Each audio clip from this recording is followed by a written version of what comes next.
Back on the Young Turks, Cenk and Ben with you. We've had some presidents on the show before, including President Jimmy Carter. Now we're going to have the former president, James Mancham, not of the United States, of course, but of the Republic of Seychelles. President Mancham, welcome to the Young Turks. Hello? Hello, yes, welcome to the Young Turks, I said. Oh, thank you. It's a real pleasure to talk to you from London, England, all the way to Los Angeles. Thank you for calling. Sir James Mancham is also the author, of course, of Seychelles Global Citizen. I'm curious about how you became president. You're the first president ever of this island country. How did that come to be? After many years of bipartisan politics with respect to the question of whether Seychelles should become independent or not, I was elected to be the first president on a one-man, one-vote basis. That's the way I came president.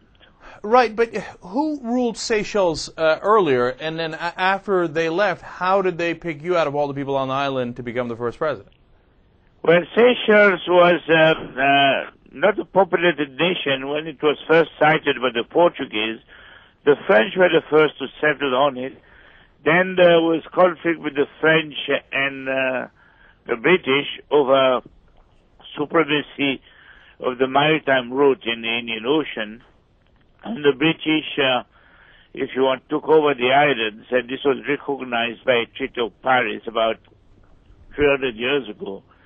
So for many years we were a British colony until the British decided to dismantle their empire and then to put pressure on us to become independent. That time election was held and I was elected the first president. What were you before you were the first president of Seychelles? I was before that the first chief minister, the first prime minister. In all these situations, I got to my position through free elections. That's interesting. You know, I'm just curious, how many people live on Seychelles? Seychelles is a country which is 110 islands spread over a very wide surface of the Indian Ocean, which gives it its strategic dimension today, with a population of only 88,000 people. Oh, wow. That's interesting. So, and then what happened to you when you became president? Well, when I became president, we were already considered strategic location. During the time before independence, the United States built up on our main island a U.S. Air Force station to gather military intelligence over the former Soviet Union. And I happen also to have been the lawyer for Philco Ford, Pan American, and RCA, which company were fronting for the U.S. Air Force. Now, this tracking station played a very, very important role. Unfortunately, after the end of the Cold War, Marlon Albright decided to close down the tracking station, and with it they closed down the U.S. Embassy in Seychelles at the time when the island was acquiring great strategic dimension. So during the Cold War, you were on our side? During the Cold War, yes, we, if you want, provided to the U.S. Tracking station facilities to gather military intelligence over the Soviet Union. You got to realize also that the Americans wanted to build a strategic base on one island, the island of Aldabra. But ultimately they went to the island of Diego Garcia, where the U.S. has got one of the most important paramilitary complex.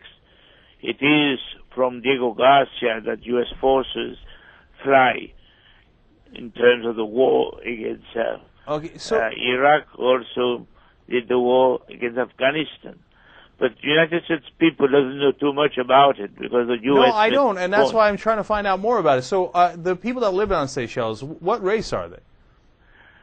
There was no inhabitant. The Seychelles can be as black as a black man or as white as a white Frenchman, but more often than not, he is a mixture. And the Seychelles is a very colorful group from a people's standpoint.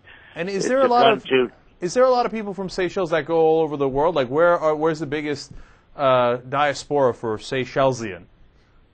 Where's Little Seychelles? Well, Little Seychelles, well, the French were the first, then there was slave, but after abolition of slavery, the slaves were working on the plantation, and there was, if you want, quite a lot of permissiveness from the French standpoint. So we have very colorful people. Seychelles has got blood from India, from China, from Polynesia, French, English, and African. So that is the colorful setup. We are a sample of the world to come.